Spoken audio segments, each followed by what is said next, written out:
Hi everyone. It's a pleasure to welcome you to this session of McGill Executive Institute's Level Up series. Just a couple of little tidbits before we get started. You will be on mute, but that doesn't mean we don't want the session to be interactive. So we invite you to submit your questions and comments using the chat function at the bottom of your screen. And I'll be monitoring the chat and keeping questions for the end or trying to get them answered throughout as well. The webinar will last 1 hour and it will, as I mentioned, include time for your answers for a question and answer period. And it will be recorded and shared with you afterwards. So we are very proud to welcome your webinar leader for today, Brian Rubineau. He's an expert in organizational behavior and his research focuses on the social dynamics of inequity in organizations and labor markets.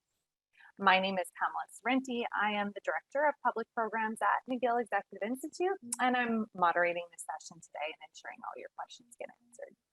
So thank you all again for attending, and let's get started. Thank you so much, Pam, and thank all of you for taking time out of your day today to join our session. We have people from all over Canada as well as abroad. Marion's from Ghana. I'm so delighted you could join us for this conversation. I'm going to be talking about upgrading your recruiting at your firm based on current research. And the three key ideas that I'm going to be going over today are three ideas that reduce costs, improve quality, and support diversity in recruiting.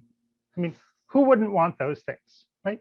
Well, we'll go through the ideas and suggestions that are based on research, and we'll see if these things are something that you could implement in your firm. These ideas are, first, we'll take some evidence about interviews, talk a little bit about job tryouts, and spend a little time talking about referral recruitment. Each one of these can reduce costs, improve quality, and support diversity in the recruiting efforts of your firm. So we'll start with some evidence about job interviews. And the first part of that evidence is actually going to come from you. We've got a poll. As Pamela said, this is going to be interactive. Please put your questions in the chats as we go in the chat room. Pamela will be watching those. But in addition to those, I have some questions for you. And you're going to be able to answer them via the poll. So 3 questions about interviews at your employer. The first one is approximately how many separate interviews do entry-level job candidates typically experience before being hired at your firm? You see the options: 0, typically 1 to 2, typically 3 to 5, or more than 5 separate interviews. So that poll has been launched. We'll go ahead and give everybody some time to answer. Once the response rate gets above, I don't know, about 2/3 have responded, we'll show what the results are to everybody, and we'll move on from there. So please give your best guess of your current employer, or if you're not currently employed, your most recent employer, about how many separate interviews to entry-level job candidates have in your firm. And a separate job interview, it could be a one-on-one interview, it could be a group interview. Oh, and there we go. Yeah, excellent.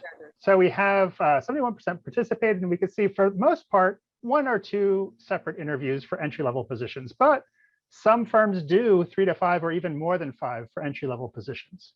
We didn't have anybody here among our participants that said 0. So it looks like all firms, at least represented among the participants today, do some interviewing even on entry-level candidates. Okay. And I can share those results so that you can see them. These were the results that were sent. And that was the distribution that I was describing. Okay, so our next question goes beyond, instead of entry level, it's the same question about mid-level. How many separate interviews do mid-level job candidates typically experience before being hired at your firm? The same set of options, but not entry-level workers, mid-level workers, managers, professionals in your firm, to the best of your knowledge. And again, if it's a group interview, that would be 1 interview. Each one-on-one interview would be a separate interview. About how many separate interviews? So we'll take a moment to collect those responses, and then I'll be able to share them. Okay, I'm going to end it now and share the results. Excellent. So we could see, unsurprisingly, the modal response shifted from 1 or 2 to 3 to 5, right? As we'd likely expect, right? We do more interviews for a higher level job. And again, we still have some that do more than 5 interviews, but we don't see anybody that do 0 interviews. So that's useful to know. Now, the one more question before we move on, collecting a little bit more evidence.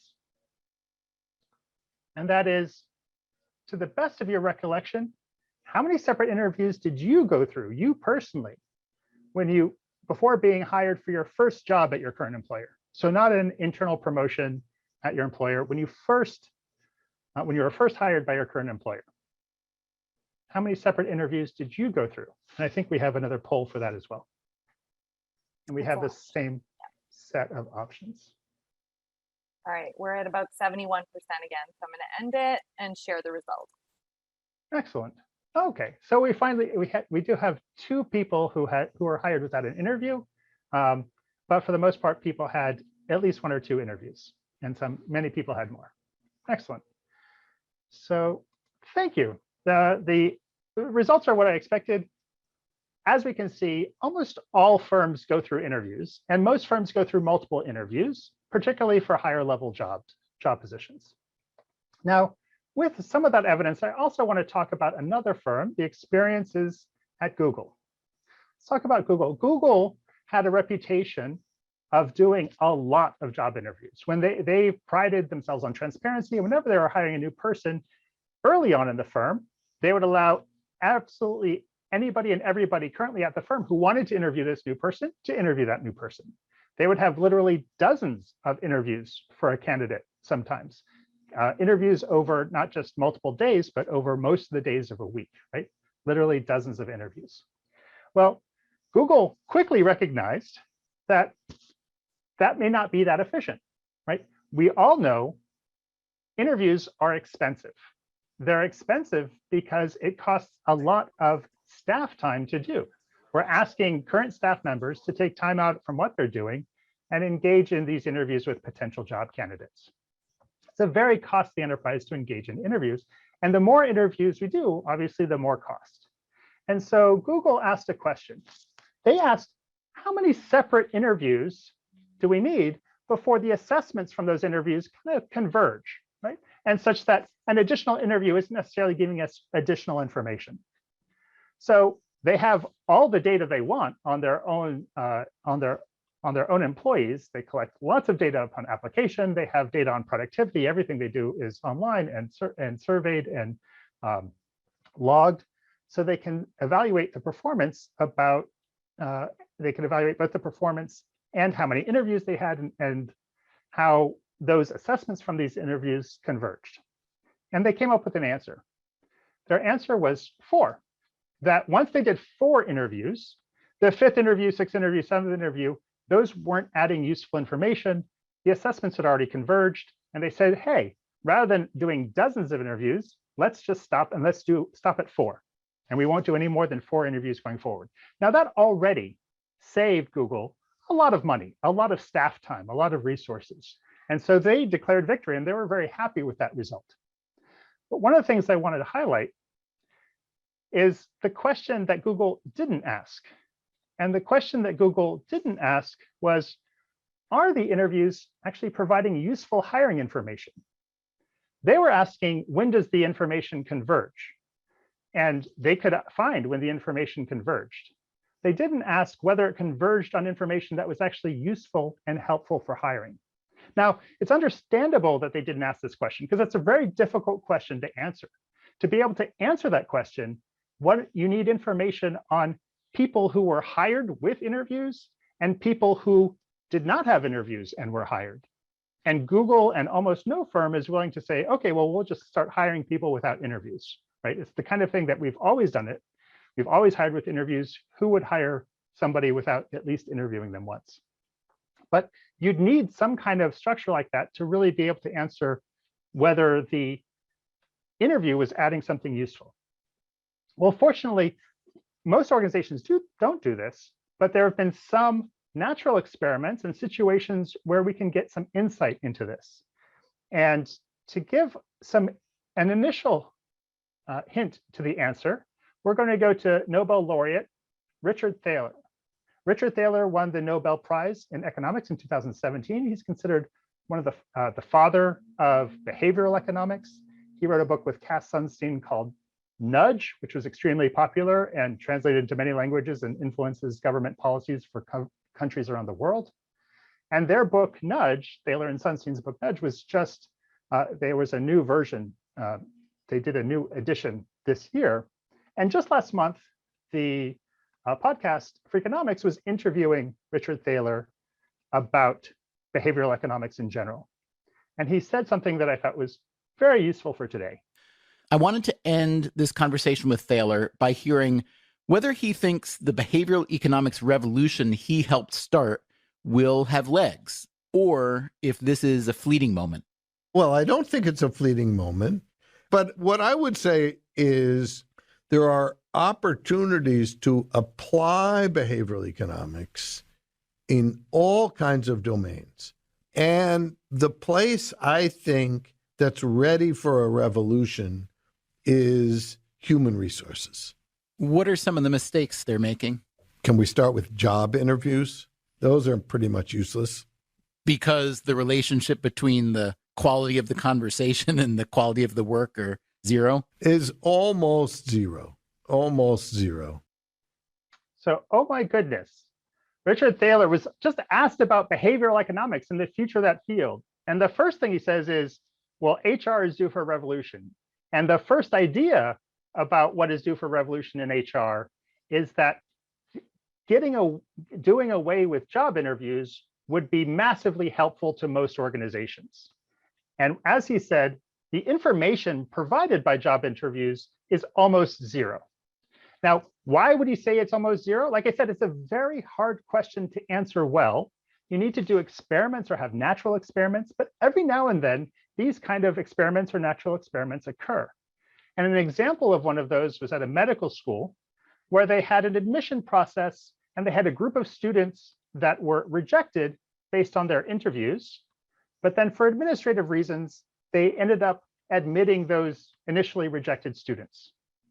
Now, if there was useful information in the job interviews, in the admission interviews, then the students that were rejected based on those interviews should do less well than the students who actually were admitted with positive interview results.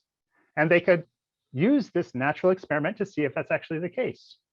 Well, it wasn't the case. That is, the students that did poorly on the interview portion of the admission process did just as well in med school as the people who did well, the students who did well in the interview portion of the admission process.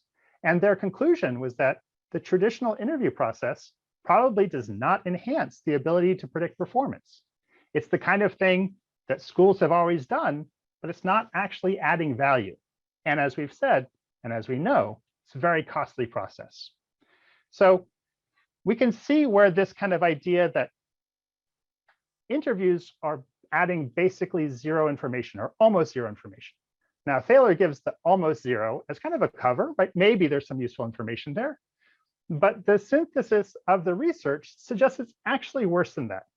It's not just zero. The information provided by interviews are often negative. They're often harmful. You're often worse off by doing an interview than if you hadn't done an interview. So there's some research from 2013 in judgment and decision making by Jason Dana and colleagues. And they start off just saying unstructured interviews are a ubiquitous tool for making screening decisions, despite a vast literature suggesting they have little validity. Right? So this is not new findings. The JAMA paper that I mentioned was from 1987. There is a vast literature showing that unstructured interviews provide little to no information about the job candidate. The series of studies that they did in this paper showed also that the second highlighted line, interviews actually led participants to make worse decisions. If you did an interview, you made worse decisions about who to select. But even though interviews, we make worse decisions after we interview, we're more confident in the decisions we're making. So the next line, it says people form confident impressions even when interviews are defined to be invalid. So the interview is not getting any more information, but it is giving us confidence, more confidence in our false decisions, right? This is the kind of harm that interviews do. And they conclude our simple recommendation for those making screening decisions is not to use them. Don't use unstructured interviews. They do more harm than good. So that's one paper, but like they mentioned, there's actually a vast literature showing this kind of finding, this pattern of finding. And said it's worse still because that's just the quality of the decision. One of the things we know about interviews is that interview assessments tend to be heavily biased in favor of similarity. I mean, one of the standard first activities in an interview when you're sitting down next to somebody is you talk with them and you find out what you have in common. Did you go to the same school? Did you grow up in the same place? Did you have the same major? Do you have pets? Do you do the same sports? Trying to find bases of similarity is building off this bias favoring similarity. If we can find a connection, then you're going to probably evaluate me more positively. And if we don't find a connection, or if we have different accents, or we have different cultural backgrounds, I might be rated less positively, more negatively, for reasons completely unrelated to the probability that I'll do well in this job. Right? It's adding bias, and that's harmful. And these kind of biases are not just about interviews. I mean, when I say we, I mean humans, tend to be pretty bad at identifying good candidates from even looking at their paper dossiers. There's a study of when you ask people to review resumes to decide whom to hire, we make provably false inferences about those resumes. Specifically, we try to infer things about a person's personality, their character, their values based on their resume. And we'll make provably false inferences, right? You can do a personality test on them, and you can see whether the inferences from reviewing their resumes line up with their actual personality test results, and they don't. Nonetheless, if we see their resume, we become very confident that we can evaluate their personality, values, character, et cetera, well, right? We're confident in our false assumptions. And this is, when I say we, I mean humans, because it's not just that some of us, do hiring occasionally, but it's not our main job. And actually, we should leave it to the professionals, because the professionals are really good at this. One of the medical school natural experiment was an opportunity to look at this process. More recently, there was a big natural experiment at the University of California system, where there was a whole group of students that had been rejected by all of the University of California schools, about 2,300 students. And there was, again, an administrative change and a budget change, and they were able to bring those students in to the University of California system. And for various political reasons, they decided to distribute those students equally across the University of California schools, including some elite schools like the UC Berkeley, UCLA, UC San Diego, as well as the the lower level schools. And again, if the admissions offices, which have standardized tests, they have essays, they have recommendation letters, a full dossier, and it's their job to be able to identify students who are likely to succeed. If this is something that humans could do well, then the students that were rejected from the elite schools wouldn't do as well as the students who were admitted through the normal process. But the students who were rejected and then for administrative reasons had to join, again, their GPAs were no different than the students who went to Berkeley. Their graduation rates were no different. Even professional admissions officers with standardized tests still do quite poorly in identifying who's going to be a good candidate. So this is like a poor state of affairs. But the key idea, the first idea, if we're looking at the evidence about interviews, is basically save your time and money. Don't do interviews, at least not for deciding on whom to hire. You're much better off saving your time and money by foregoing them. Now, I'm all in favor of bringing candidates to the work site, to meeting people, but just don't have it as part of an evaluation process, because as soon as you put people in front of each other and making that an evaluation process, it's going to be biased. It's going to introduce harmful noise, and it's going to worsen the outcome. So as much as possible, you make the screening process something that doesn't include interviews. Visits, yes. Interviews, no. So what's an alternative? And what about the paper that I mentioned, the paper that I showed mentioned unstructured interviews? What about structured interviews, right? Where there's a script, right? Everybody gets the same set of questions. They're asked by the same people. They're asked in the same way. What if you do that? Well, structured interviews are certainly better. And the more that we can structure them, the better they are. That is, if we can have, like I said, a script of specific questions that the questioner doesn't vary, and we can see how each individual responds, that is better. And in fact, if we could kind of take out the questioner, because again, we'll still have these kind of similarity biases.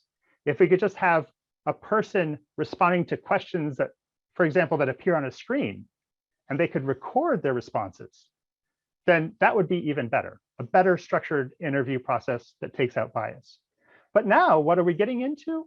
We're getting into what's essentially a standardized test, a standardized oral test, but a standardized test. Right? So if we're thinking about standardized tests, well, structured interviews are better, but unless the work is taking standardized tests, unless you're applying for a job where your job is to take standardized tests, you know what's even better than a well-structured interview? What's even better is job task samples. Actually having a screening process that's not based on interviews, but asking the candidate to do the kind of work that they're going to be expected to do in the job and evaluate them on how well they do that work. If it's a customer service representative, have them take some calls, even if it's a roll call, even if it's a role play. If it's a chef, have them cook something, right? Have them do some of the work that they're going to be expected to do. That's going to be even better than any kind of standardized test that's not the kind of work that the person is going to be doing once they're hired. Well, and once we're thinking about actually getting them to do the work that they would need to do, what's even better than that is an explicit job tryout. What's a job tryout? A job tryout is something that we have in many contexts. It's like an internship or a probationary period where you hire somebody, you hire them and you pay them, and you're asking them to actually do some of the work. And you use that probationary period, you use that internship period to observe their work output. And then you can make a decision, do we want to keep them or not? Now, most internship programs, their goal is to have 100% conversion. Every intern becomes a full-time worker in that firm. When you're doing job tryouts as a part of a recruiting process, you actually want to hire many more people than you necessarily want to hire long-term. And you could look at their performance and take the people who are doing best. And that way, you don't have to worry about how well they're answering a question when answering a question is not the job they're going to be doing. You can actually see how well they do that job. And that's going to remove all sorts of biases. So a structured interview is certainly better than the unstructured interview. You could get some information, and the more structured, the better. But that's actually getting to the with Zoom, you could actually have a PowerPoint presentation and just have people record their answers and send that in and have two different graders evaluate their recorded answers live. Right? But that's not as good as job task samples, where you're asking people to actually try the work. And what's even better than that is the job tryouts. And so the second key idea is trying to use these job tryouts. Right? You can hire a larger group of people on very basic skill qualification screenings, right?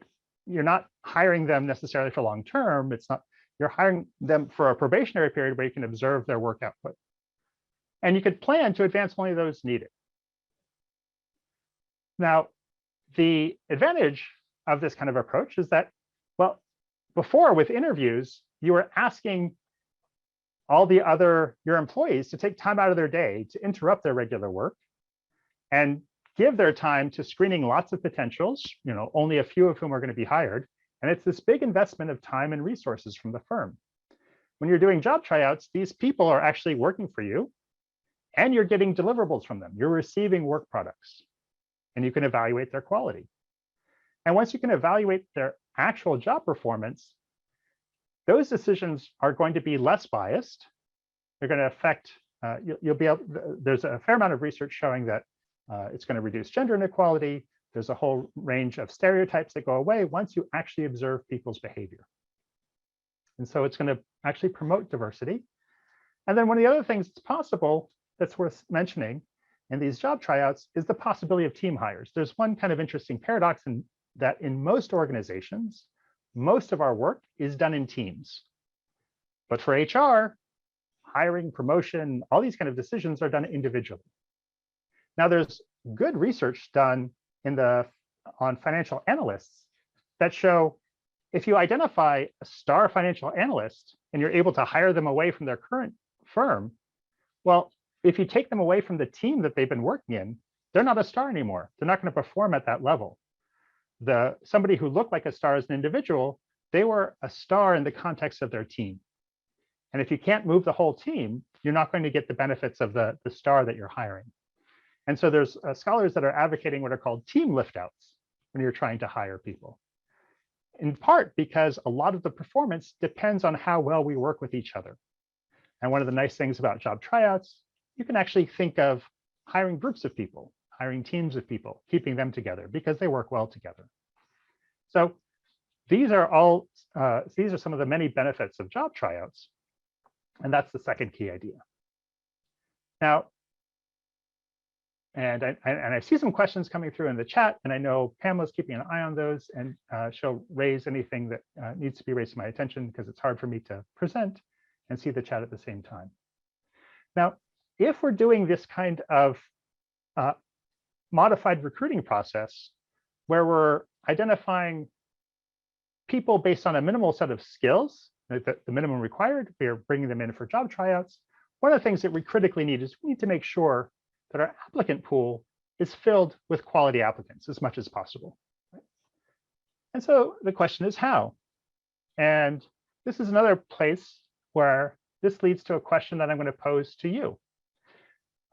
Two questions I have about stocking the applicant pool. Now, the first question is for you to reflect on how you got your current job. So how you got your first job with your current employer. So to the best of your recollection, which of the following best describes how you got your first job with your current employer? Again, not a promotion within your employer, but how you first arrived at a current employer. Option one is that you applied cold, right? You saw a job ad, you found that job ad yourself, you submitted your application materials without a referral, without any other personal contact at the firm. And based on the materials you submitted and the firm's screening process, you were offered the job. That's the applied cold. So second option was I was referred.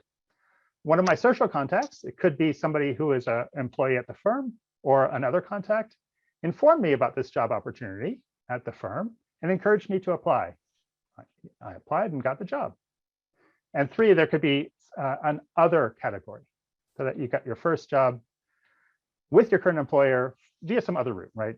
Maybe maybe you're the founder of the firm, right? You create it yourself. You're self-employed. It's a family firm, right? There are lots of other pathways. But to the best of your recollection, how did you connect with your current employer for that very first time? Did you connect cold through, the old stereotype of circling want ads in the newspaper, although that dates me. Now everything's online. But applying cold, sending your resume and cover letter and getting a response, having a referral, somebody who suggested you should apply to this firm. I think this would be a good match for you, or something else. Perfect. So I think we're about 2/3 here. I'm going to end the poll and share the results. Excellent. Okay. So we can see that we had the most common was applying cold, right? 45%. Second, 34% was being referred, and 22% other. So we kind of the 4-3-2 distribution. And we can see that referring is incredibly common, right? It's not the most common here, even though for most settings, they vie, right? They kind of vie for being first. Oftentimes they're quite similar, but it could be one or the other. This time, applying cold, one out, and referring was number 2. So network referrals and referral recruitment is an incredibly important part of how applicant pools are made. And so I have a question, the second question about your employer, about whether your employer, to your knowledge, provides a bonus to current employees when they successfully refer, or if you successfully refer. So if you refer an applicant and they're hired, maybe they have to remain at the firm for a certain amount of time, there's some kind of monetary bonus. And you can answer whether your firm, yes, my employer has a referring bonus, no, or I don't know. All right, we're getting quite a few responses. And again, we're at about 2/3, so we'll close that now and I'll share the results. Excellent. Okay, and then here we see, like, so yes, no, again, close to 50-50. Some people don't really know. So it's quite common, it's certainly not universal, for firms to have referral bonus policies where they do offer monetary bonuses. But an important thing to recognize is that whether there's a referral bonus policy or not, referrals still happen, right? Referrals happen even when there's no bonus paid because people help each other find jobs.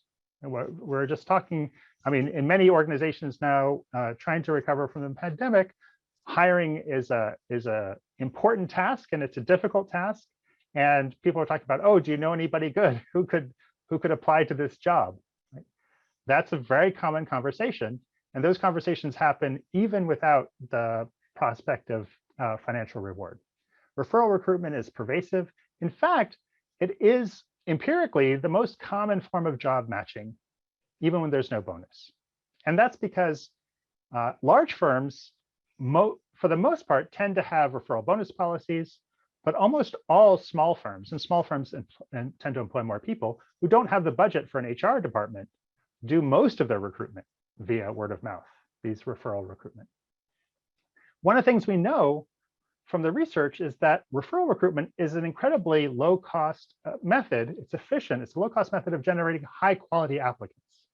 When a current employee has a social contact, somebody that they know, and they say, you know, you should apply here.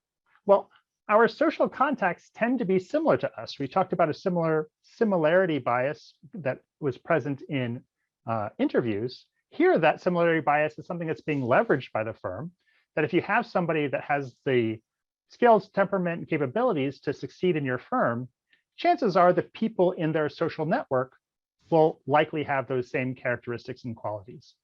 And so the referral applicants generated by current employees tend to be very high quality applicants. Now, I mentioned that similarity issue, and that similarity issue probably raises some red flags for some of you listening to it.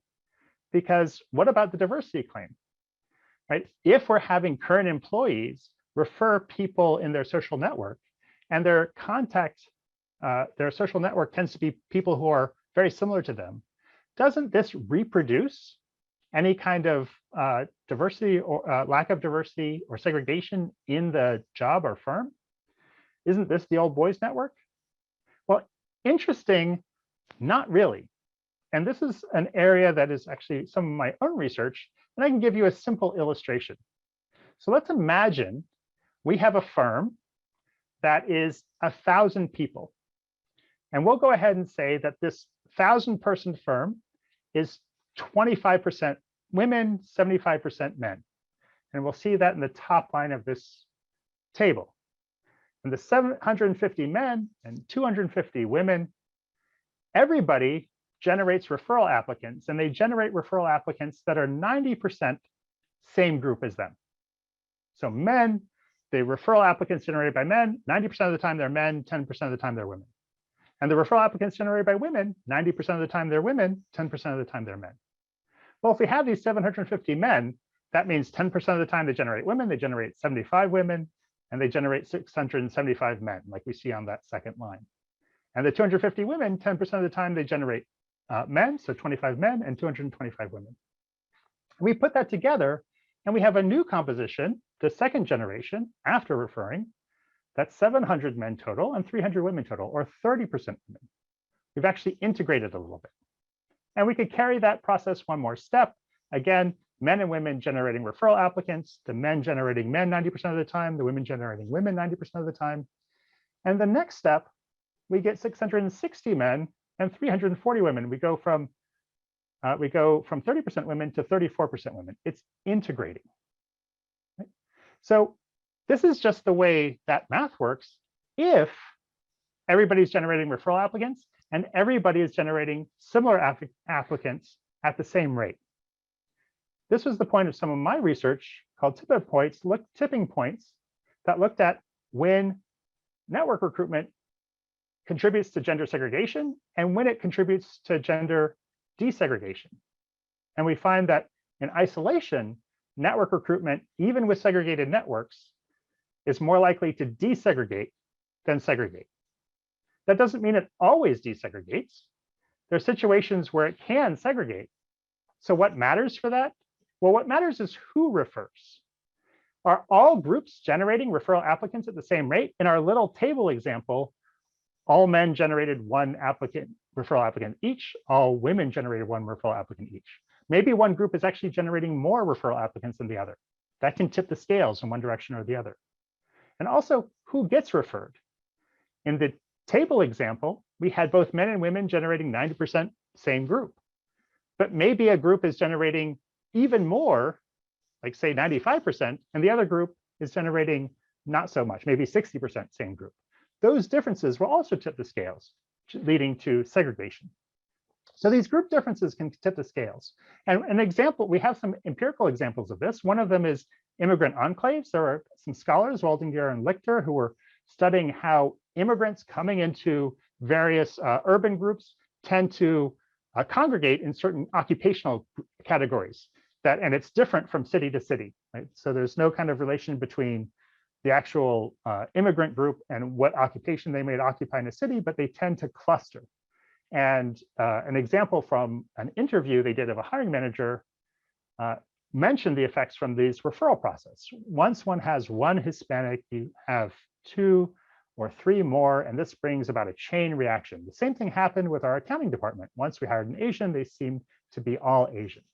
And this kind of anecdotal finding is given rise to, there's empirical support that immigrant communities do tend to refer within their own group at higher rates than the general population, right? And so you can get this kind of capture of particular occupations in particular regions. Right? You get this segregation that's emerging. But understanding these dynamics presents an opportunity as well. It presents the opportunity to leverage referring for diversity goals. You can encourage employees from underrepresented groups to refer more, and that way they would become less underrepresented. They'd approach their a reasonable representation. Or you can ask people to refer others from underrepresented groups to try to change who gets referred. Now, many firms are doing this now, and I'll give you a couple of examples. One is Accenture. The company said it will pay employees bigger referral bonuses if they recommend an African American, Hispanic American, woman, or veteran, and that candidate is successfully hired. This was an article from 2016. Right? So this is how Accenture is using referral recruitment to try to promote diversity. Another example was from Pinterest. Pinterest took a slightly different approach. Pinterest established a baseline of typical referral numbers and then challenged its engineering team to refer 10 times more candidates from underrepresented ethnic backgrounds and 2 times more women over the next 6 weeks. The results of this simple yet company-wide message made a difference. There was a 24% increase in the percent of women referred and a 55 times increase the percentage of candidates from underrepresented ethnic backgrounds. Again, trying to use the referring process to promote integration in these firms. And a couple more firms do similar efforts. Shopify, Power2Fly, and Verbo are trying to use referring to promote diversity. So, these different examples present a useful question, which is, how do we implement these efforts? We saw 2 examples. Pay, Accenture was saying that they were giving bigger referral bonuses if you help achieve their diversity goals, or to ask. And there's a caveat regarding paying. So some recent research shows that when you're increasing the payments, the referral bonuses, when firms increase those payments, the quality of the referral applicants actually go down. The employees appear to be more focused on getting some of that larger bounty, and they're less concerned with quality. And in a different study, this is a study that I'm working on with a partner firm, we were looking at just targeted emails, that when there was an opening in the firm, that the people who were in the same business unit as that opening would get an email saying, there's an opening in your area, please consider referring somebody in your contact network to apply. If you know anybody good, please suggest that they apply. That simple email intervention increased the number of people who engaged in referring, increased the number of referrals that were initiated, and increased the number of referral applicants generated through the referral process. So the evidence currently is maybe you don't even have to pay for this. You can just ask, and employees will tend to help you.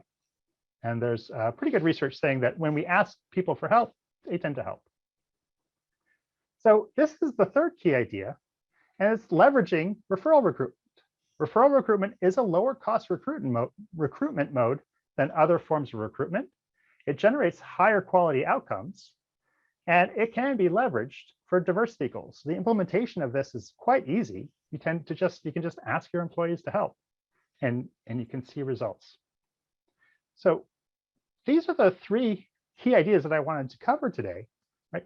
Each of these reduces costs in the recruiting, improves the quality of the people that you recruit, and supports diversity goals. That said, some of these ideas are controversial, like replacing harmful interviews with a different process, focusing on expanding job tryouts. Well, chances are you'll meet resistance to that because, well, interviewing is the way we've always done things. Like, how could we hire people if we haven't seen them? We might hire psychos. Well, psychos can be charming too for the period of an interview. And have you seen some of the people you work with? So we're not always that good at filtering out people that might challenge our organizational cultures. Right? But expanding job tryouts will give you that opportunity to observe people, how they actually work and work with others, and leveraging referring. So each of these is an opportunity to reduce costs, improve quality, and support diversity. And with that, I wanted to use the rest of the time addressing some of the questions that have come up and engage a little bit more with you. Pamela, did you want to bring some questions to the floor? You are currently muted. I'm not sure if she's able to open her Zoom at the moment. She just informed me that she was having a bit of a technical issue with Zoom. So I'll just look through the chat and see if there are any questions to jump in. So we had a question earlier on from Arnaud about how to address, I believe it was during the section on doing interviews and job visits. And he was saying, well, how do we handle this during this COVID period? Excellent. So, right, that's an excellent question, and that depends on the work itself, right? So the work that is in person would need to be done in person and follow, COVID safety guidelines.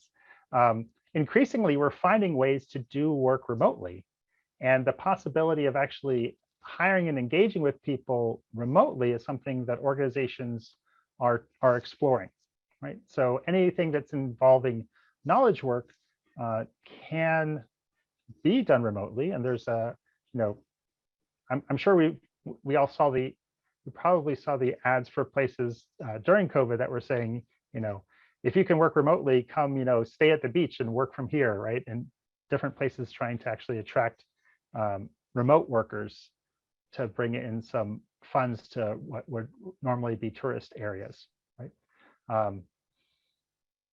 But absolutely. I see Pamela's back. Sorry, Pam, I just decided to take over the questions there while you were experiencing technical difficulties. I was just about to move on to the question from Roxana about job tryouts. She was mentioning, aren't those expensive as well due to training costs? So Yeah, absolutely. And the nature of the job tryout can vary, right, depending on the role, right? So it does require some investment in creating a structure where you could bring people up to speed relatively quickly, and the firm would decide based on the job how much time would be appropriate to be able to get a realistic impression of somebody's work, and also be long enough that somebody would be willing to say yes, that they'd engage in that tryout, right? So there's a balance that needs to be done there. There would be whatever kind of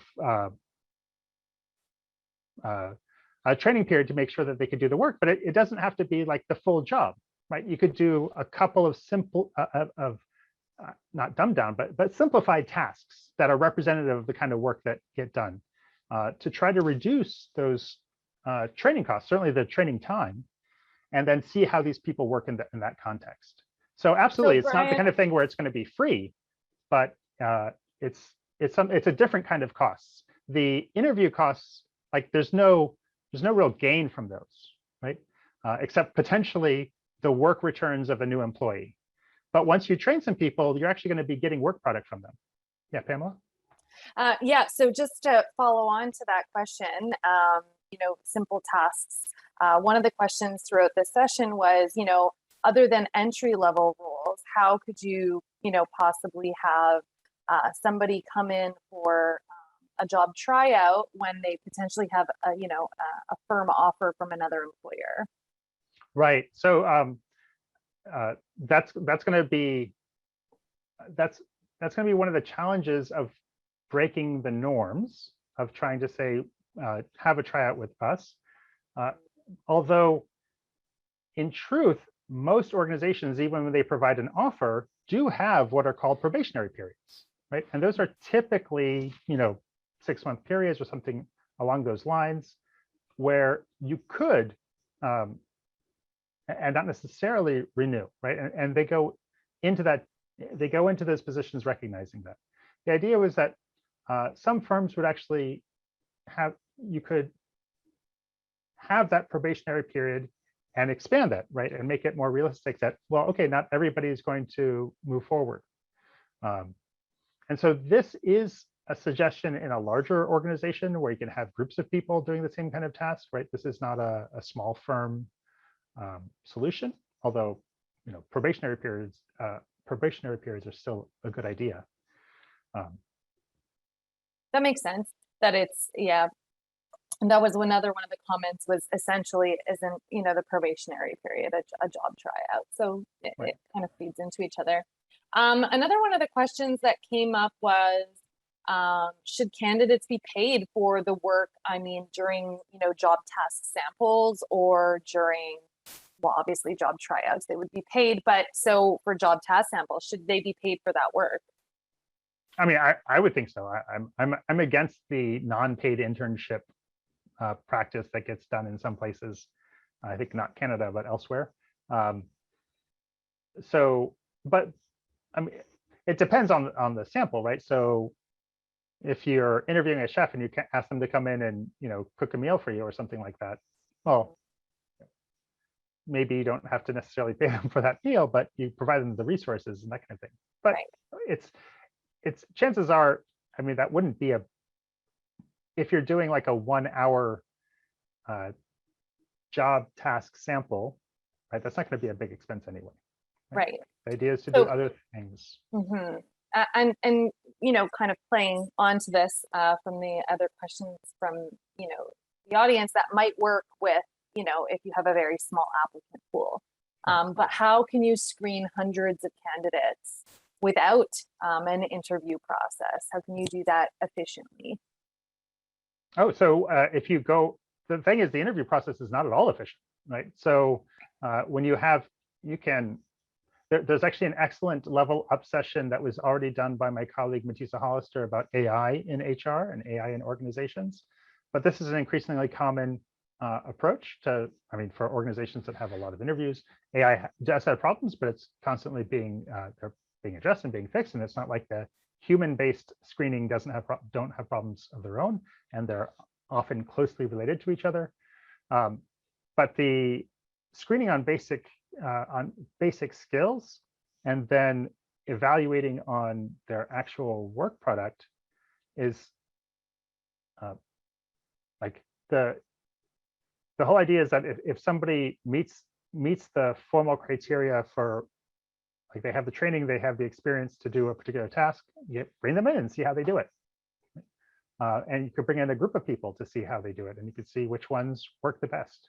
Now, the idea of like having a solid offer from another employer, that's always like, it's not something that's going to be fixed by having an interview process, because if somebody has an offer from another employer, right, they might choose that, right? That's always going to happen, and that can happen at any time during an interview process. It's something kind of beyond the control. That's fair.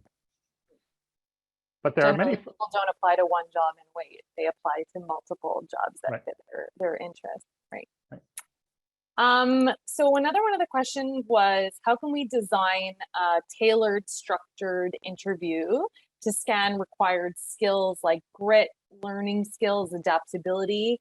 Obviously, the smaller the pool of people that you can, push through those tailored interviews, the better cost savings. That's the wrong test for that to be able to assess that. You're not going to be able to assess somebody's grit by asking them a question well, right? You're going to be able to, or you might be confident that you can, but the evidence is that whatever confidence you have about the verbal answer they give you or the written answer they give you based on your question, it's going to be noisy, right? You'll best see their grit and other similar characteristics by seeing how they work. Right. So another kind of, feed onto this was that somebody was mentioning that, what they do is they ask specific questions about the job tasks and based on the answers. So are you saying that even asking specific job specific questions would not give you the information you need? In fact, doing the job task or having, that trial period would be better. Doing the job task gives you better information. If an appropriately structured interview could give you some information, but it's not going to be as high quality. And if you're trying to get like, well, how gritty are they, or how persistent are they? How well do they work with other people? Like, it's going to be hard to assess that with individual answers to individual questions. Right. And that might work for something like an individual contributor role, but not necessarily a management role where you're trying to create a culture within an organization. Or could you ask specific job questions about management too, management level? Can you ask that question again? Sorry. So what I was saying was that, could job-specific questions apply to a management level as well? Or is it something that's better suited for an individual contributor, somebody, doing a very technical role? Right. So there's some jobs that are very individualistic and don't require working in teams, and something that you could presumably have a question and answer designed for those tasks. Now, this is something that's very different. Like, one of the things that's popular in the tech world is asking, like, how many ping pong balls fit in an airplane, or these kind of estimation questions. And people think like, oh, this must be good at showing their ability to think on their feet or think creatively or something like that. But, the evidence is that there's very little association between people being able to answer those questions and doing whatever kind of coding task or finishing a project or working on a project team together. It's just, it's things that make the interviewers feel good, but there's very little evidence that that's effective. Whereas if you actually give somebody a task, like here's a coding problem or whatever kind of task, that's, again, a simplified version of the kind of thing that they'd be doing in their work. If it's the type of job that is very individualistic, yeah, absolutely, you can do that in a structured interview kind of format. And it's really, giving them a series of problems. Again, approaching the kind of standardized test for that particular job. Right. Do you think that it would be valuable to have a behavioral psychologist as part of the hiring team? Do you think that could be useful? So I think it'd be useful to have somebody trained in that as part designing the hiring process. but I don't think it's you'll necessarily, right? I think if we're talking about tasks and we're talking about work tasks, the people that are best able to evaluate whether the work tasks are of high quality or sufficient quality for the firm, it's not going to be a psychologist, right? Unless, again, unless the work is related to psychological tasks. Right. But it is helpful to have somebody trained in psychology to be part of the designing the hiring process to try to address issues of bias, trying to make sure that these can be addressed, minimized. There are opportunities like trying to make various aspects of the hiring process name blind and those kind of things. Those are examples of opportunities. Great, that makes a lot of sense. So going back to, the key point number 3, what outcomes are used to assess quality of referral employment process? So better evaluation of hires, retention, long-term performance. So what are those, key drivers? Yeah, so the research on referring tends to find that referral applicants do tend to have higher retention rates. They stay longer, higher tenures in a firm once they're hired. And actually, it's related to whether the person who referred them stays in the firm. Like once you hire a referral, they're kind of anchored to each other. If the person who referred them stays in the firm, the referral applicant, now the referral hire, stays in the firm. If the person who referred them leaves the firm, then they tend to leave as well. So, but referral applicants do tend to have higher performance, higher likelihood of accepting an offer, higher retention, they stay longer. So just those are some of the outcomes. Okay, great. Okay, question about personality tests or inbox simulation tests. So in terms of personality tests, there are, again, a lot of people find a lot of value in various personality tests. And I want to see the data suggesting that they are associated with outcomes. There are, you have MBTI, you have Myers-Briggs, things like Success Finder, the Big Five, and so there's evidence of things like extroversion might be beneficial for particular roles, or conscientiousness might be beneficial for particular roles. And so there's potentially value for that, but I think they tend to be overused. So if it's relevant for the type of job that you're doing, yeah, use them, but make sure that the evidence that they're useful for the performance performance and the behaviors you're looking for, make sure that that evidence is there. Otherwise, it's just not a good use of anybody's time. So again, going back to the design of the hiring process as a whole versus just looking at that tool as a potential use. Okay, great. Yeah, so I know that Brian has one more bonus. I do have one more thing. I had my kind of 3 key ideas, but as I expect, the idea of asking a firm to like maybe give up interviews is a hard sell, right? And there's no illusions about that. Most of a firm of any size is going to be engaged in what we call A/B testing, at least the marketing side and customer relations side, right? Figuring out like what color should the website be, or what picture should they have, or what color buttons should we use, what fonts, and do constant A/B testing to figure out what the results are going to be. If you try to implement any of these, like promote job tryouts, reduce the dependence on interviews, implement some referral recruitment promotions, right? My plea to you is to do it in the same manner as A/B testing. If you do it that way, then one of the things you can do is you can demonstrate conclusively, as it's implemented in your own firm, is it resulting in the lowered cost? Is it resulting in the higher quality? Is it resulting in the benefits to diversity that I'm claiming, right? And if you can show that for your firm, then it could be rolled out. But until it's demonstrated really conclusively for your firm, chances are most people will be skeptical.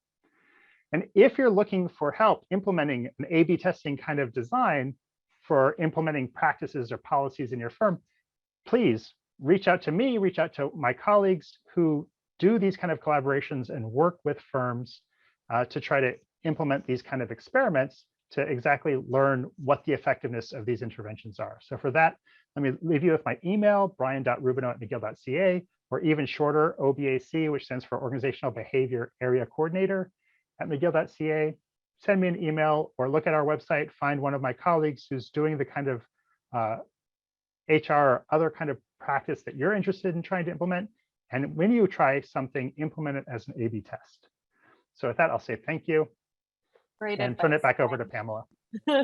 Good advice. All right, so thank you, everyone. Thank you, Brian, for a great talk today. I think it's really timely. As we all know, there's a lot of challenges in recruiting these days.